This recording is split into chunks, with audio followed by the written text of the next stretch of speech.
Wakorinto wa pili sura ya 11 kuanzia mstari wa 12 hadi wa 15. Nasoma. Neno la Mungu linasema hivi: lakini nifanyalo nitalifanya, ili niwapinge hao watafutao nafasi wasipate nafasi, ili kwamba katika neno hilo wajisifialo waonekane kuwa kama sisi. Maana watu kama hao ni mitume wa uongo, watendao kazi katika hila, wanaojigeuza wawe mfano wa mitume wa Kristo. Wala si ajabu, maana shetani mwenyewe hujigeuza awe mfano wa malaika wa nuru. Basi si neno kubwa, watumishi wake nao wakijigeuza wawe mfano wa watumishi wa haki, ambao mwisho wao utakuwa sawasawa na kazi zao. Damu ya Yesu Kristo. Neema na iwe kwenu na amani na rehema zitokazo kwa Mungu Baba na kwa Bwana wetu Yesu Kristo. Amen.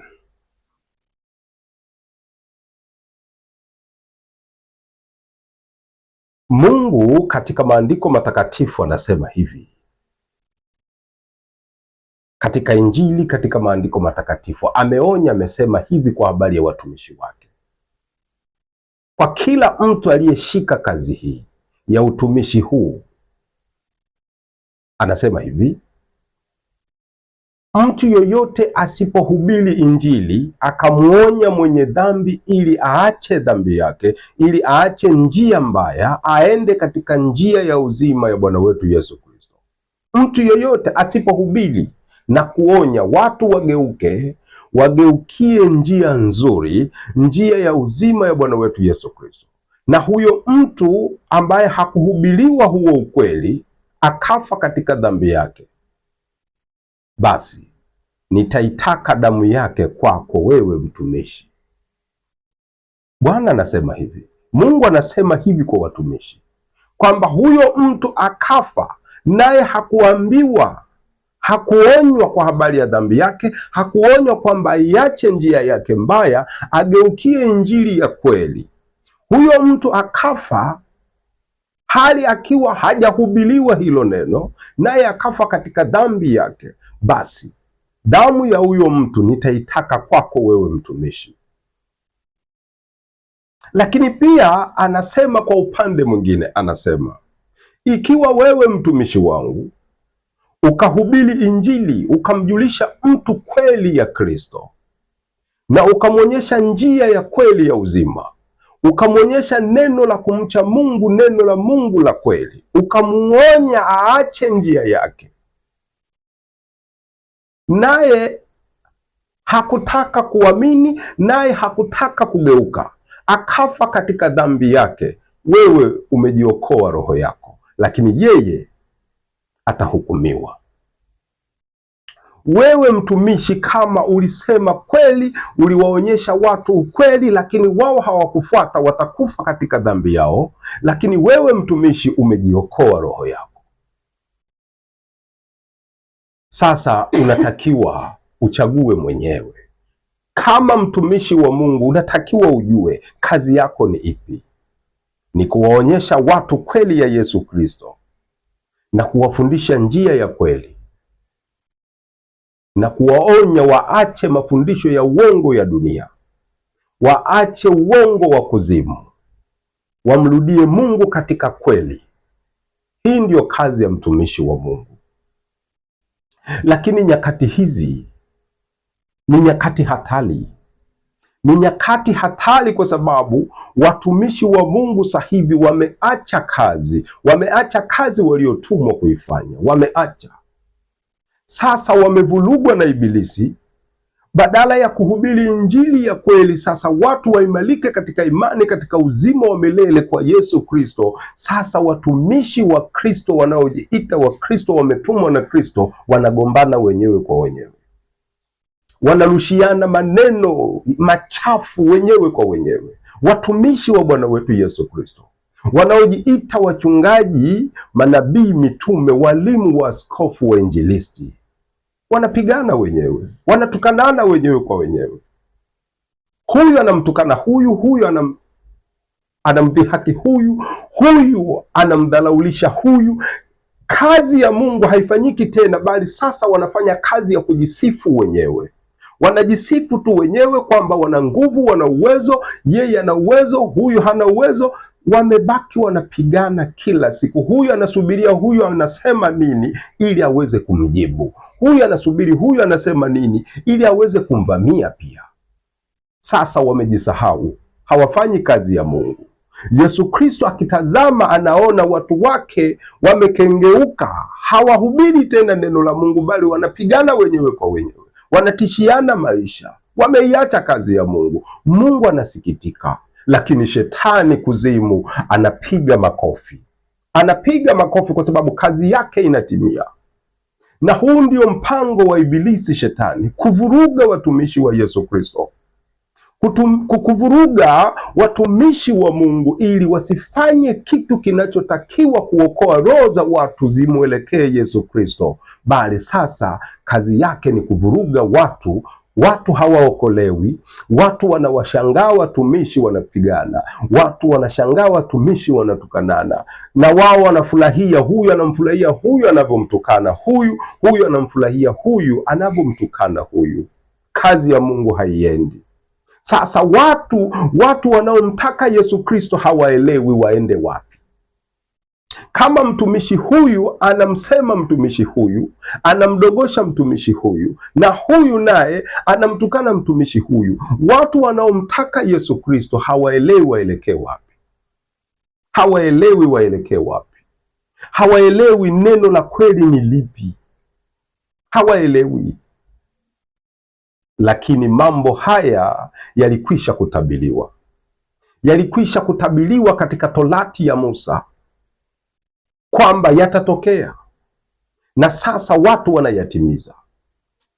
Hatari zaidi, nani anayetimiza na uko upande gani? Maanake watu wanatimiza, watumishi wa Mungu wanatimiza haya mambo wakiwa katika upande wa Ibilisi. Mambo haya yalitabiriwa, na neno lenyewe ni hili: wakati Mungu amewatoa wana wa Israeli kwa mkono wa Musa kutoka Misri, amewavusha katika bahari, wako katika jangwa, wanaelekea nchi ya ahadi Kanaani. Wakiwa njiani huko, Mungu anawalisha wana wa Israeli kwa chakula kinachotoka mbinguni, mana. Hawakuwa na chakula kingine, bali wanakula chakula kinachotoka mbinguni. Asubuhi wanakikuta kimetua, wanakiokota, wanakula. Miaka yao yote wanakula mana inayotoka mbinguni, ambaye Musa amewaambia. Musa ameambiwa na Mungu, walishe wana wa Israeli kwa chakula hiki ambacho kinatoka kwangu mimi. Lakini katika kundi la wana wa Israeli wakaibuka waasi, wakaibuka watu wakaenda kinyume na Musa na Haruni. Akainuka mtu anayeitwa Kora na Datani na Abiramu. Hawa watu watatu wakainuka, wakakusanya watu wakuu wa makundi ya wana ya Israeli, watu 250, watu wakubwa wenye sifa, wenye vyeo. Wakawakusanya, wakawavuta, na hawa watu wakuu nyuma yao kuna watu wanaowafuata. Hawa watu wakainuka kinyume na Musa, kinyume na Haruni. Wakawaambia Musa na Haruni, ninyi mnajiinua wenyewe.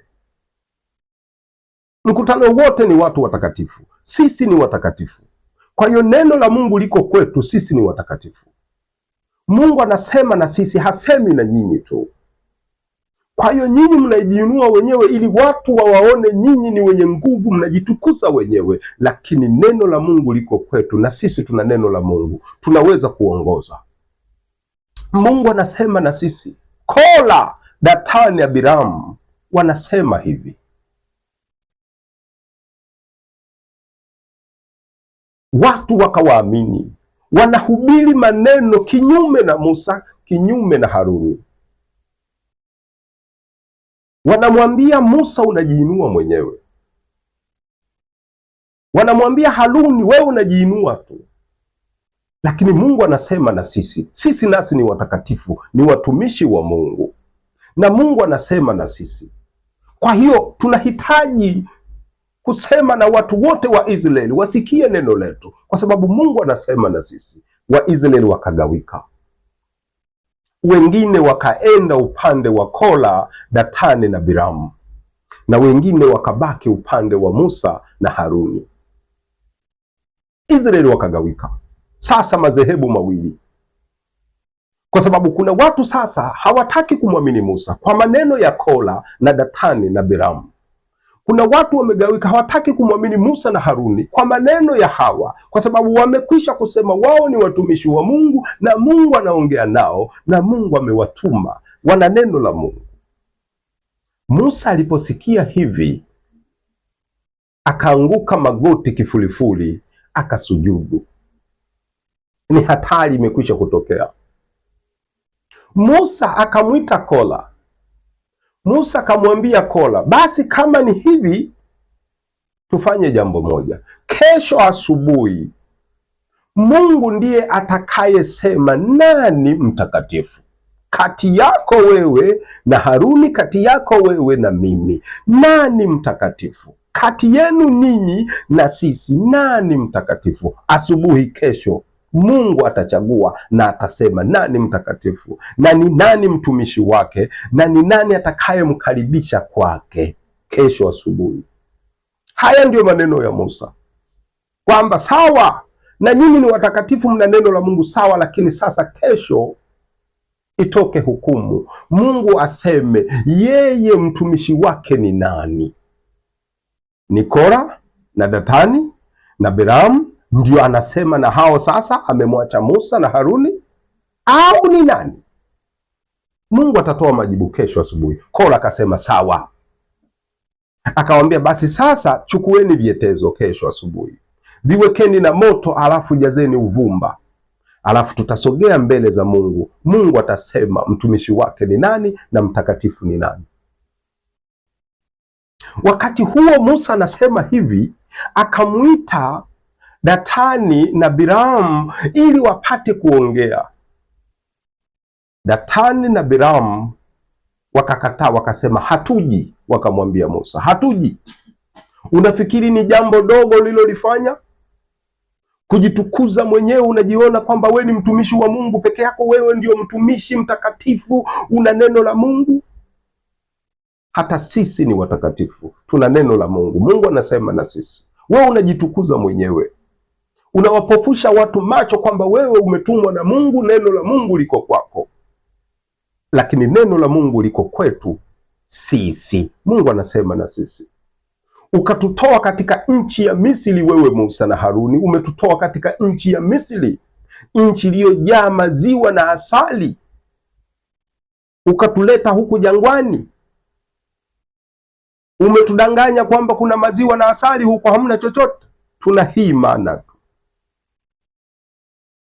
Datani na Abiramu wanasema kwa habari ya maziwa na asali inayopatikana utumwani Misri. Wakamwambia hatuji. Asubuhi wakakusanyika, Kora amekusanyika na kundi lake lote. Musa akawapa vyetezo, watu 250 wameshika vyetezo, hawa ni wakuu na kundi lao, kwamba tusogee mbele za Bwana. Na Haruni naye amepewa chetezo.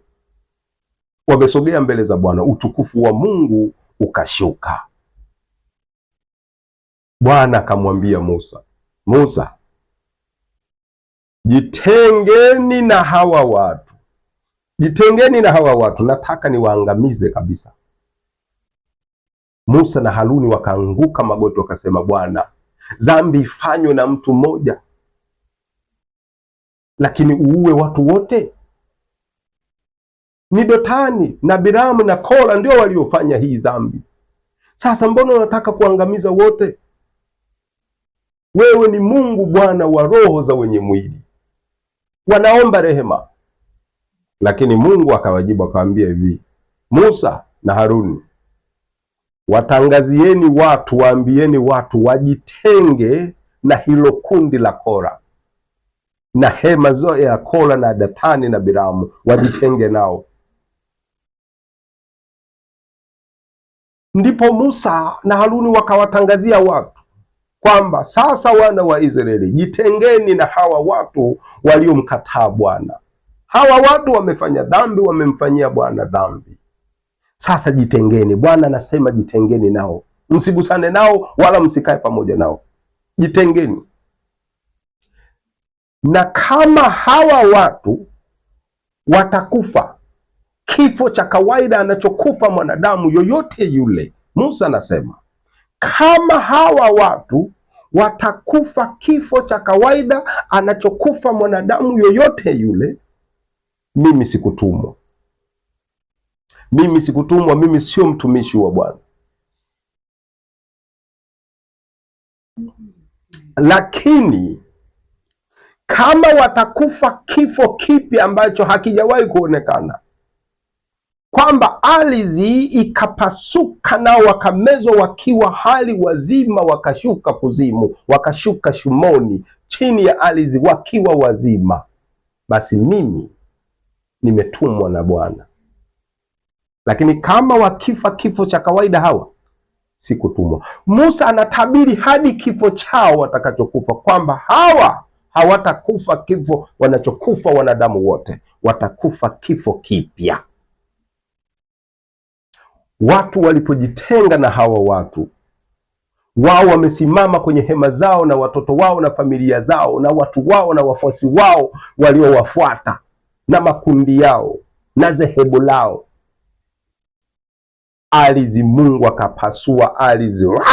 Kila mtu aliposimama wakashuka shimoni chini ya ardhi, alafu Mungu akabana ardhi, wameenda wakiwa wazima, na waliobaki wakiwa wanahangaika wanakimbia, akashusha moto kutoka juu. Mungu akaachia moto kutoka juu ukawalamba wote. Ikawa huo ndio mwisho wao na dhehebu lao na watumishi wao na wafuasi wao, wameshuka shimoni katika ardhi wakiwa wazima, na wengine wakalambwa na moto. Maneno haya matakatifu ni unabii wa mambo yatakayotokea baadaye. Mungu anatufundisha, anatangaza, anatabiri kwa habari ya mambo yatakayotokea zamani zijazo. Zamani hizo ndiyo zamani zetu hizi, zamani za Yesu Kristo. Mambo yatakayotokea, kwamba Mungu anatuambia siku zinakuja, kanisa la Mungu litagawanyika, na ndani ya kanisa hilo kutatokea waasi wapinga Kristo, na hao watafanya fitina juu ya watumishi wangu wa kweli. Hawa watalipinga neno langu na kuwapinga watumishi wangu, watawapinga. Kwa hiyo Kora, Datani na Abiramu na hawa 250 na kundi lao, hawa watu wanawakilisha watumishi wa uongo, wachungaji wa uongo, manabii wa uongo, mitume wa uongo, wainjilisi wa uongo. Watainuka na sasa wako. Hawa wanawakilisha watumishi wa uongo, wametokana na kundi la Kristo lenyewe, wametoka humo humo ndani ya Wakristo, na wenyewe wanajiita Wakristo, lakini ni wapinga Kristo, waasi. Kwa hiyo ni madhehebu ya mpinga Kristo yameinuka ndani ya Wakristo kuvuruga kabisa neno la Yesu Kristo lisijulikane, kuvuruga kabisa watu wasitambue lipi na lipi. Kumbuka, angalia, Datani, Kora, Abiramu wamewavuta watu wengi, wamewatoa huko, wamewaleta kwenye dhehebu la mauti kabisa. Mungu anasema itatokea hivi hivi nyakati za Yesu Kristo Bwana wetu, ni nyakati hizi. Datani na Abiramu wanasema kwa habari ya maziwa na asali zinazopatikana wapi? Misri. Misri inawakilisha dunia, dunia ya dhambi, laana na mauti. Ni dunia ambayo hakuna neno la Mungu. Sasa maneno ya duniani ndio wanayoyasema, wanasema huko ulikotutoa kuna maziwa, kuna asali. Maziwa na asali inawakilisha chakula, chakula cha duniani, yaani mafundisho ya dunia. Sasa hawa watu wanapinga, wanakikataa chakula kinachoshuka kutoka mbinguni, maana wanataka maziwa na asali kutoka Misri. Sasa wanataka kuhubiri na wanahubiri maziwa na asali kutoka Misri, vyakula vitamu hivi. Wanakataa mana inayotoka mbinguni wanayokula kila siku kwa mkono wa Musa. Wanaikataa mana, wanasema tunataka maziwa, tunataka asali kutoka Misri, tunataka matango, tunataka vitunguu swaumu, tunataka maboga, tunataka samaki kutoka Misri, tunataka nyama. Tumekumbuka Misri, chakula cha kweli ni kile cha Misri. Chakula kinachotupendeza sisi ni kile cha Misri, sio hii mana. Mana inatukifu sisi, hatuitaki hiyo. Datani anahubiri hivyo, Kora anahubiri hivyo, Abiramu anahubiri hivyo. Tusome mara moja zaidi tuone. Neno la Mungu linasema hivi katika Hesabu 11 sura ya 11 kuanzia mstari wa 4. Unasema hivi: kisha mkutano wa wafuasi waliokuwa kati yao wakashikwa na tamaa. Wana wa Israeli nao wakalia tena wakasema, ni nani atakayetupa nyama tule? Twakumbuka samaki tuliokula huko Misri bure, na yale matango na matikiti na maboga na mboga na vitunguu swaumu. Lakini sasa roho zetu zinakauka, hapana kitu chochote, hatuna kitu cha kukitumaini isipokuwa hii mana tu. Na hiyo mana ilikuwa mfano wa chembe za mtama, na kuonekana kwake kulikuwa kama kuonekana kwa bedola.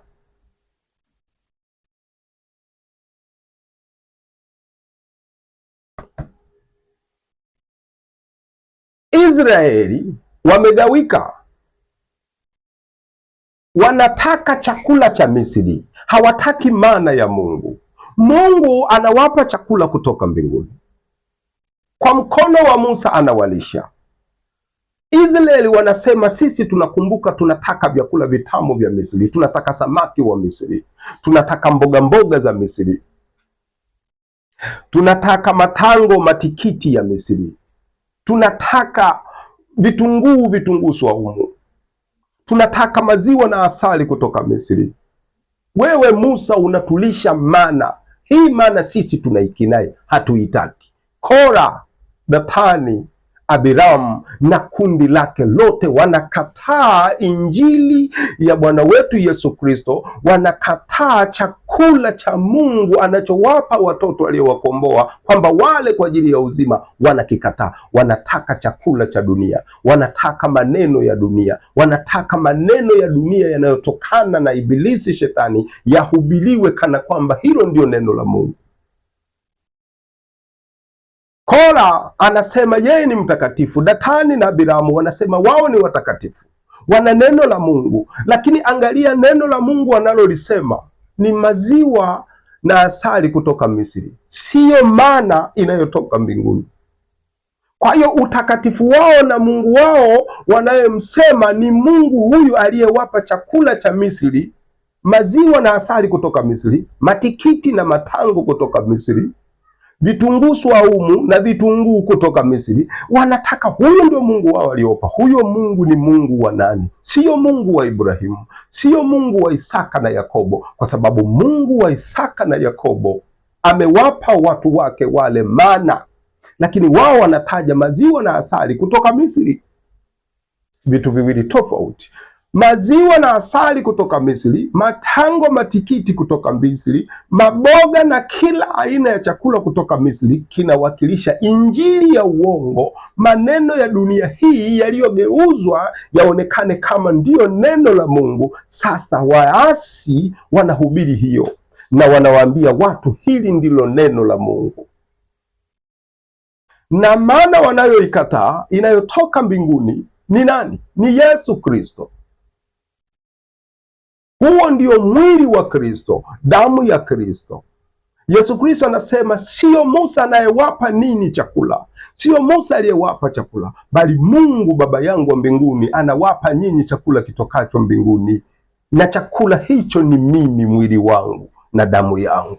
Anasema katika Yohana sura ya 6, ukisoma ile yote, ukisoma kuanzia 40 na 30 na mpaka 50 mpaka 54 55, ukishuka hiyo, anaongelea kwa habari ya mwili na damu yake yeye mwenyewe, ndiyo mana iliyoshuka toka mbinguni. Kwa hiyo chakula walichokula Israeli kwa mkono wa Musa kilikuwa kinawakilisha mwili wa Kristo, kilikuwa kinawakilisha Yesu Kristo mwenyewe.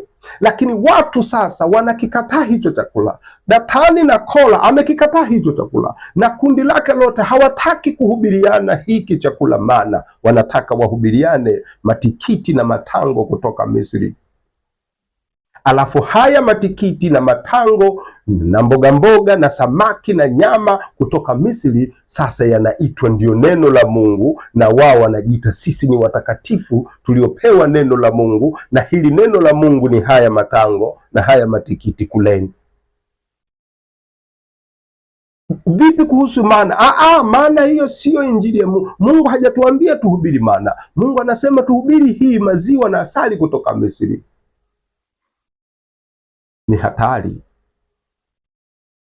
Kwa hiyo Musa na Haruni wanawakilisha nini? Wanawakilisha watumishi wa Mungu wa kweli, wenye mwili wa Kristo na damu ya Kristo, wenye neno la Mungu ambaye Kristo, wanamhubiri Kristo, wanaongea kuhusu Kristo peke yake. Musa na Haruni ndio wanawakilisha hawa watumishi wote wa Mungu wanaonena katika Kristo peke yake, yaani wananena katika mana tu, wananena katika mana, wanawalisha watu mana. Tusome katika Yohana sura ya 6 tuone mana.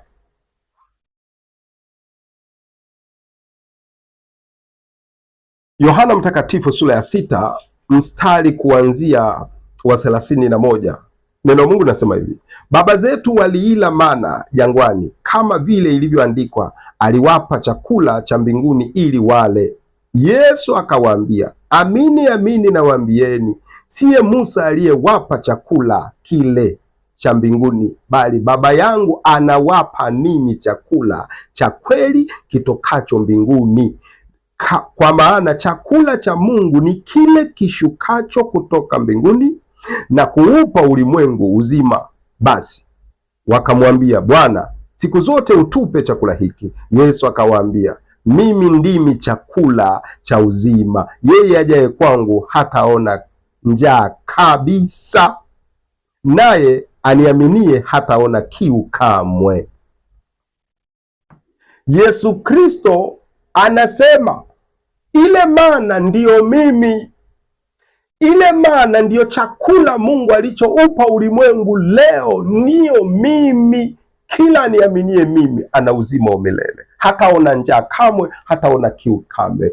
Ile mana ndiyo mimi. Lakini hiyo matango, hiyo matikiti, maziwa na asali kutoka Misri ndiyo mafundisho ya dunia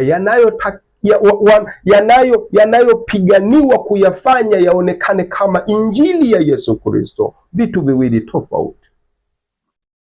Tusome tena mara moja zaidi. Anasema sura ya 6 hiyo hiyo mstari wa 50, anasema hiki ni chakula kishukacho kutoka mbinguni, kwamba mtu akila wala asife. Mimi ndimi chakula chenye uzima kilichoshuka kutoka mbinguni. Mtu akila chakula hiki ataishi milele, na chakula nitakachokitoa mimi ni mwili wangu kwa ajili ya uzima wa ulimwengu. Anaendelea kusema 53, anasema hivi: basi Yesu akawaambia, amini amini nawaambieni, msipoula mwili wake mwana wa Adamu na kuinywa damu yake mwana wa Adamu, hamna uzima ndani yenu. Aulaye mwili wangu na kuinywa damu yangu anao uzima wa milele, nami nitamfufua siku ya mwisho. Musa ana mana, anawalisha watu wake mana. Kora na Dotani na Abiramu na kundi lake wanaipinga mana, wanataka kuwalisha watu matikiti, matango, mboga mboga na vitunguu swaumu kutoka Misri, kutoka dunia. Hivi vya mpinga Kristo sasa hivi vinakuja kuharibu chakula cha mbinguni, ili watu wasikitazame chakula cha mbinguni, watazame matango ya dunia, watazame matikiti ya dunia ili wafe. Hii ndiyo kazi ya Kora, Dotani na Abiramu na kundi lake. Watu hawa ni kina nani? Watu hawa ndio wachungaji waliopo leo. Watu hawa ndio watumishi wa Mungu wanaojiita watumishi wa Mungu, wako leo ulimwenguni. Kama tulivyosoma katika kitabu cha Wakorinto wa pili sura ya 11, anasema hivi Mtume Paulo, wako watumishi wa uongo, waasi, wapinga Kristo. Hawa watu wamejigeuza wafanane kama mitume wa Yesu Kristo, na wao wanajiita watakatifu, na wao wanajiita wachungaji wa Kristo waliotumwa na Kristo, lakini ni waongo. Anaendelea anasema, kwa sababu gani? Kwa sababu shetani yeye mwenyewe huwa anajigeuza afanane na malaika wa nuru.